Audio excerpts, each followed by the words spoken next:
Part 18 का अगला topic शुरू कर रहे हैं अपन आज, जो कि है भारत में पैदा होने वाली प्रमुख फसलों का वर्णन। ये भी आपके 4 नंबर का क्वेश्चन आ सकता है, जिसमें कोई 2 फसल दे देंगे और आपसे पूछ लिया जा सकता है कि जैसे गन्ना और चाय दे दिया, तो भारत में उत्पादित होने वाली फसल गन्ना और चाय का वर्णन निम्न बिंदुओं के अंतर्गत कीजिए। और उसमें बिंदु दे देंगे कोई 4, जैसे धरातल, जलवायु, उत्पादन या तापमान। तो इस तरह से इन चारों बिंदुओं के अंतर्गत आपको गन्ना जो फसल है उसका भी वर्णन करना है, प्लस चाय का वर्णन भी करना है। या फिर हो सकता है कोई एक फसल आ जाए, उसका संपूर्ण वर्णन आ जाए 4 नंबर में, या फिर एक कृषि का प्रकार देते हैं और एक फसल देते हैं। तो किसी तरह से भी क्वेश्चन बन के आ सकता है। तो ये भी काफ़ी इम्पोर्टेंट है। आपके जो सिलेबस में है वो प्रमुखतः 5 फसलें दे रखी हैं: गेहूं, चावल, कपास, चाय और गन्ना। तो अपन क्रम से इनका अध्ययन करेंगे। सबसे पहले अपन देखते हैं कि भारत में जो है फसलें कितने प्रकार की हैं। छोटी सी क्लास से पढ़ते आए हो आप लोग, एक बार फिर से इनका रिवीजन कर लेते हैं अपन कि सबसे पहले जलवायु के अनुसार भारत में जो जलवायु है उसके अनुसार यहाँ पे अलग अलग समय पर अलग अलग फसलें पैदा होती हैं। तो उसी समय या जलवायु के अनुसार इनके नाम हैं। जैसे सबसे पहली खरीफ की फसल, अभी जो समय चल रहा है या अभी जो बारिश होगी, अभी जो मानसून आएगा, उसमें कौन सी फसल उगाई जाएगी? खरीफ की फसल। और इसका समय क्या होता है? जून जुलाई से लेकर सितंबर अक्टूबर के मध्य तक, अक्टूबर मध्य तक इस फसल को काट लिया जाता है। जून मध्य के बाद में इसको बोया जाता है। तो इसमें जो फसलें आती हैं वो कौन कौन सी हैं? चावल, ज्वार, बाजरा, मक्का, कपास, मूंगफली, दालें, तिल, गन्ना आदि फसलें हैं जो खरीफ फसल के अंतर्गत आती हैं। फिर दूसरा प्रकार है रबी। रबी खरीफ के बाद में सर्दियों में जो फसल बोई जाती हैं वो होती है रबी की फसल। इसका समय है अक्टूबर नवंबर से मार्च अप्रैल तक का। इसमें मुख्य फसलें कौन कौन सी बोई जाती हैं भारत में? गेहूं, जौ, चना, सरसों, मटर, अरहर आदि। फिर तीसरे प्रकार की है, अब ये अपन जो पढ़ रहे हैं वो जलवायु के अनुसार पढ़ रहे हैं वर्गीकरण। जायद की फसल रबी और खरीफ के बीच का जो टाइम है, यानी अप्रैल मध्य से जून मध्य का या जून तक का जो टाइम है, उसमें जो फसलें बोई जाती हैं, जो कम समय में बनकर तैयार हो जाती हैं, वो क्या कहलाती हैं? जायद की फसलें। इसमें मुख्यतः सब्जियां बोई जाती हैं: ककड़ी, तरबूज, खरबूजा या चेरी। तो इस तरह से ये जो फसलें हैं वो जलवायु के अनुसार वर्गीकरण पर है। और अब अपन दूसरा वर्गीकरण इसका है भारत में उपयोग के आधार पर, यानी भारत में फसलों को किस उपयोग में लिया जा रहा है? खाने के उपयोग में लिया जा रहा है या व्यापार के उपयोग में लिया जा रहा है? इस प्रकार से अपन देखें तो 4 प्रकार इसमें भी बताए गए हैं। सबसे पहले खाद्यान्न फसलें चावल, गेहूं, बाजरा और दालें हैं। बागाती फसलें सब्जियां, चाय, कहवा, तंबाकू, रोपण फसलें भी हैं। नकदी फसलें जो किसान द्वारा केवल बेचने के उद्देश्य पैदा की जाती हैं, जैसे गन्ना, तिलहन, सोयाबीन, राई, सरसों। और चौथा इसमें रेशेदार फसलें जो सूती वस्त्र के लिए कच्चा माल प्रदान करती हैं, कपास और जूट। तो ये 2 प्रकार का वर्गीकरण है फसलों का, इसको आप अच्छे से याद कर लीजिए। तो फसलों के वर्णन में सबसे पहले अपन लेके चलते हैं चावल। भारत में सबसे ज्यादा उत्पादित होने वाली फसल है चावल, और लगभग 3/4 की जो जनता है उसका पेट भरती है ये फसल चावल, और कई सारे लोगों के रोजगार का साधन है चावल। तो विश्व में अगर भारत का स्थान देखें कि भारत जो है विश्व को कितना उत्पादन दे रहा है चावल का, तो विश्व उत्पादन का 19% भाग जो है वो भारत से उत्पादन हो रहा है, इसका चावल का। और भारत में अगर अपन देखें तो भारत का जो कुल बोया गया क्षेत्र है यानी कृषि भूमि है, उसके अंतर्गत लगभग 36% जो जमीन है वहाँ पे चावल बोया जाता है। और भारत में जैसा मैंने पहले बता दिया कि भारत में सबसे ज़्यादा जो उत्पादन है वो चावल का होता है। तो उत्पादित फसल अगर अपन देखें तो चावल जो है वो प्रथम स्थान पर है। अब इसकी आगे भौगोलिक दशाएं हैं, इसमें किस तरह की मिट्टी काम में आती है, इसका धरातल कैसा होना चाहिए, या चावल का उत्पादन कैसा है, इन बिंदुओं के अंतर्गत अपन चावल का वर्णन देखेंगे। बाकी जो फसलें हैं उन सभी का वर्णन इन्हीं बिंदुओं के अंतर्गत अपने को देखना है। कई बार क्या होता है, क्वेश्चन इस तरह से भी आ सकता है कि निम्न फसलों के उत्पादन एवं वितरण को बताइए, तो उसमें आपको कोई 4 फसलें दे देंगे और उनका उत्पादन और वितरण लिखना आ सकता है। तो आप इनको अच्छे से देख लेना, अच्छे से याद कर लेना है। तो भौगोलिक दशा में ये एक उष्णकटिबंधीय पौधा है, उष्णकटिबंधीय जलवायु का पौधा है और उसमें तापमान की आवश्यकता होती है 20 डिग्री से 27 डिग्री सेंटीग्रेड की, और वर्षा बहुत अधिक चाहिए, चावल को पानी बहुत अधिक चाहिए। लगभग जो 75 दिन है, 75 दिन तक खेतों में पानी है वो भरा हुआ होना चाहिए। वर्षा 100 से 200 सेंटीमीटर तक की वर्षा इसमें चाहिए। अगर वर्षा पर्याप्त नहीं है तो सिंचाई के बहुत अच्छे साधन होने चाहिए। मिट्टी जलोढ़ चिकनी मिट्टी चाहिए। धरातल समतल धरातल ही होता है वैसे तो चावल उत्पादन के लिए, पर पहाड़ी क्षेत्रों में भी चावल उत्पादन हो सकता है। इसमें सस्ता मानवीय श्रम आवश्यक है। मानवीय श्रम इसमें काफ़ी लगता है क्योंकि चावल की पौध तैयार करनी है, फिर उस पौध का उसका रोपण करना है, फिर जो खेत है वो पानी से भरे हुए रहते हैं, वहाँ पे उस पौध को लगाना है। तो इस तरह से मानवीय श्रम काफ़ी अधिक चाहिए इस फसल में। खाद इसमें हरी और गोबर की खाद है या हड्डियों की खाद है या अमोनियम सल्फेट या नाइट्रेट है, इस तरह की खाद इसमें जरूरी होती है। उत्पादन एवं वितरण देखें तो चावल का जो उत्पादन है वो सर्वाधिक उत्पादन भारत में पश्चिम बंगाल राज्य के द्वारा किया जाता है। तो पश्चिम बंगाल में भारत का कुल उत्पादन का 14% प्राप्त होता है और यह इसके उत्पादन में, चावल उत्पादन में पश्चिम बंगाल जो है राजस्थान में प्रथम स्थान पर है। अगर पश्चिम बंगाल में अगर अपन देखें तो पश्चिम बंगाल के प्रत्येक जिले में लगभग 70% जो जमीन है वहाँ पर चावल उत्पादन किया जाता है। अगर अपन इसके जिले देखें उत्पादन की दृष्टि से, प्रमुख जिले कौन कौन से हैं जहाँ से बहुत अधिक उत्पादन प्राप्त होता है, तो वो हैं कुछ बिहार, जलपाईगुड़ी, बांकुड़ा, मिदनापुर, दार्जिलिंग आदि।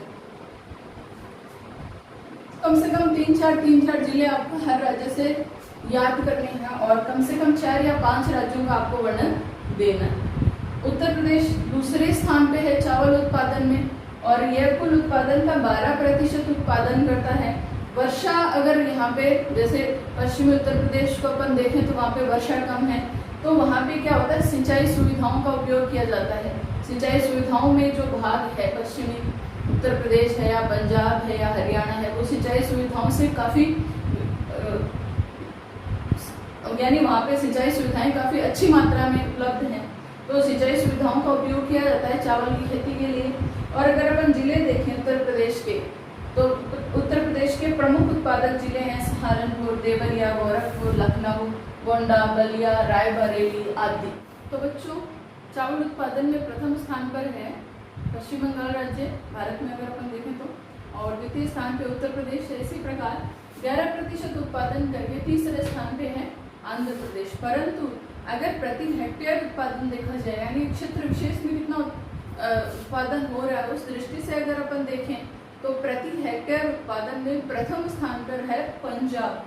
पंजाब में वैसे भी हरित क्रांति के बाद में गेहूं है, चावल है आदि फसलों के उत्पादन में बहुत अधिक वृद्धि हुई है, तो ये प्रति हेक्टेयर उत्पादन में प्रथम है। और इसके प्रमुख जिले अगर देखे जाएं तो वो हैं होशियारपुर, लुधियाना, गुरदासपुर, जालंधर, अमृतसर, कपूरथला आदि जिलों में बहुत अधिक चावल की पैदावार होती है। बिहार में चावल की 2 फसलें प्राप्त की जाती हैं और बिहार में अगर जिले देखे जाएं तो सहारन, चंपारण, गया, दरभंगा, मुंगेर आदि जिलों में चावल उत्पादन होता है। और अगर अपन राजस्थान में देखें तो राजस्थान में भी जैसे गंगानगर है, बांसवाड़ा, डूंगरपुर, हनुमानगढ़, बूंदी आदि जिलों में चावल उत्पादन होता है।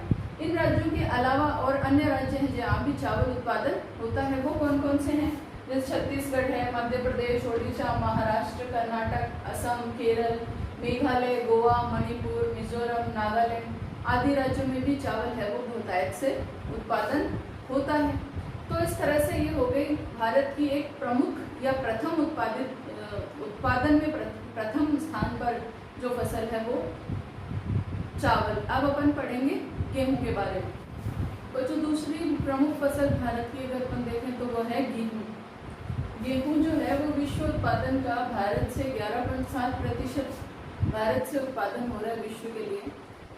या अपन ऐसे कहें कि विश्व के कुल उत्पादन में अगर भारत का स्थान देखा जाए या भारत का प्रतिशत देखा जाए तो भारत से 11.7% गेहूं उत्पादन हो रहा है। और यह भारत की दूसरी बड़ी बहुत अधिक भूमि पर बोई जाने वाली खाद्य फसल है। प्रथम स्थान चावल का, दूसरा गेहूं का।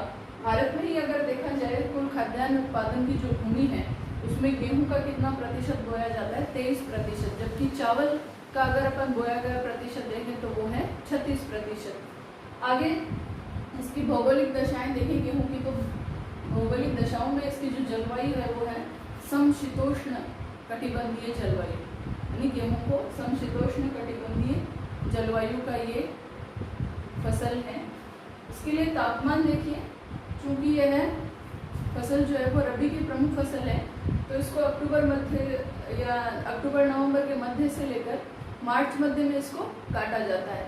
तो जब बोए इसको तो उस टाइम इसको जो तापमान चाहिए वो है 10 डिग्री सेंटीग्रेड का। बढ़ते समय बीच के टाइम इसको तापमान चाहिए 15 डिग्री सेंटीग्रेड का, लगभग फरवरी जनवरी के बीच का टाइम। और जब इसको काटा जाता है यानी मार्च अप्रैल के बीच का सा टाइम या मार्च मध्य में देखा जाए तब इसको तापमान चाहिए 20 डिग्री से 28 डिग्री सेंटीग्रेड का। और कम से कम 100 दिन पाला नहीं पड़ना चाहिए इस फसल की अच्छी पैदावार के लिए। कम से कम लगातार अगर 100 दिन पाला रहते हैं तो ये फसल काफ़ी अच्छी पैदावार इस फसल की होती है। वर्षा 50 से 75 सेंटीमीटर की चाहिए। अगर वर्षा पर्याप्त नहीं है तो सिंचाई सुविधाएं होनी चाहिए। और मावट अगर होती है तो वो इस फसल के लिए श्रेष्ठतम है। इसके उत्पादन के लिए मावट बहुत अच्छी रहती है। मिट्टी हल्की, दोमट, बलुई और काली मिट्टी इसमें काम में देती हैं। धरातल समतल होना चाहिए। श्रम में अगर अपन देखें तो मानव श्रम और आजकल यंत्र उपकरण वैज्ञानिक रीतियों से कृषि होने लग गई है तो वो उसके गेहूं के उत्पादन में काफ़ी कारगर सिद्ध होते हैं। खाद, कंपोस्ट, जैविक, रासायनिक सभी प्रकार की खादें इसमें काम में आती। उत्पादन और वितरण अगर देखा जाए तो भारत में इसका प्रमुख उत्पादन क्षेत्र अगर अपन देखें तो वो ये है, बहुत इंपॉर्टेंट है, सतलज, यमुना और ऊपरी गंगा का मैदानी क्षेत्र। सतलज, यमुना और ऊपरी गंगा का मैदानी क्षेत्र। और अगर अपन राज्य के हिसाब से देखें तो राज्य में सबसे बड़ा जो उत्पादक राज्य है गेहूं का भारत में वो है उत्तर प्रदेश, जो कि 30% उत्पादन देकर प्रथम स्थान पर है। और जो ये जो आंकड़े हैं ये आपकी किताब में 2013-14 के अनुसार है ये आंकड़े। तो 30% उत्पादन देकर उत्तर प्रदेश जो है वो प्रथम स्थान पर है। उत्तर प्रदेश में भी अगर प्रमुख उत्पादन क्षेत्र देखा जाए गेहूं के लिए तो वो है गंगा यमुना और गंगा घाघरा का दोआब मैदानी क्षेत्र। और अगर अपन इसके जिले देखें तो जिले प्रमुख जो गेहूं उत्पादक जिले हैं उत्तर प्रदेश के वो हैं सहारनपुर, मुजफ्फरनगर, मेरठ, मुरादाबाद, रामपुर, बुलंदशहर आदि। उत्तर प्रदेश के बाद में अगर अपन बात करें तो गेहूं उत्पादन में जो दूसरा बड़ा राज्य है वो है पंजाब। मैंने पहले भी बताया चावल में भी कि पंजाब जो है वो हरित क्रांति का जो सबसे बड़ा फायदा हुआ वो पंजाब राज्य को हुआ। तो यहाँ पे अत्यधिक रासायनिक उर्वरक, कीटनाशकों का उपयोग किया जाता है।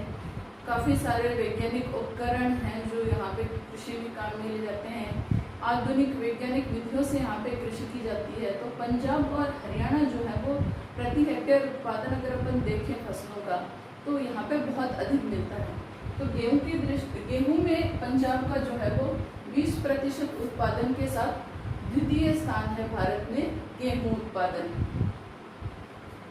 इसके जिले अगर अपन देखें गेहूं उत्पादन के तो लुधियाना, जालंधर, अमृतसर, फिरोजपुर, भटिंडा और पटियाला आदि प्रमुख जिले हैं जहां गेहूं बहुतायत से पैदा होती है। तीसरा स्थान गेहूं उत्पादन में जो है वो है राज्य मध्य प्रदेश और यहाँ पे भारत का 16% गेहूं उत्पादन होता है। प्रमुख जिले भिंड, गुना, ग्वालियर, उज्जैन, सागर, इंदौर और जबलपुर आदि। हरियाणा में अगर अपन देखें तो रोहतक, जिंद, कुरुक्षेत्र, गुड़गांव, फरीदाबाद, सिरसा और अंबाला जिलों में गेहूँ पैदा की जाती है। और अपन राजस्थान में देखें तो राजस्थान में केवल 7 से 9% गेहूँ उत्पादन होता है, क्योंकि यहाँ पे वर्षा की कमी है प्लस सिंचाई सुविधाओं की भी काफ़ी कमी है। अगर अपन प्रमुख उत्पादक जिले देखें गेहूँ के राजस्थान में तो गंगानगर है, भरतपुर, कोटा, अलवर, बारा, जयपुर, भीलवाड़ा और सवाई माधोपुर। तो ये प्रमुख राज्य हो गए गेहूँ उत्पादन के भारत के। अगर और राज्य देखे जाएं जहाँ पे कम मात्रा में गेहूँ उत्पादन होता है तो वो हैं बिहार, बंगाल, हिमाचल प्रदेश, महाराष्ट्र, गुजरात और तमिलनाडु। तो हम कह सकते हैं कि ये जैसे शीतोष्ण कटिबंधीय जलवायु का पद है, तो कर्क रेखा के ऊपर वाले जो जिले हैं या राज्य हैं वहाँ पे ये प्रमुखता से उत्पादन इसका होता है। तो अपन ने 2 फसलें कर ली, चावल और गेहूँ। बाकी जो 3 फसलें बची हैं वो अपन अगले वीडियो में करेंगे, तो हमारे साथ बने रहिए। वीडियो अगर आपको अच्छे लगते हैं तो कमेंट जरूर कीजिए और सब्सक्राइब करते रहिए।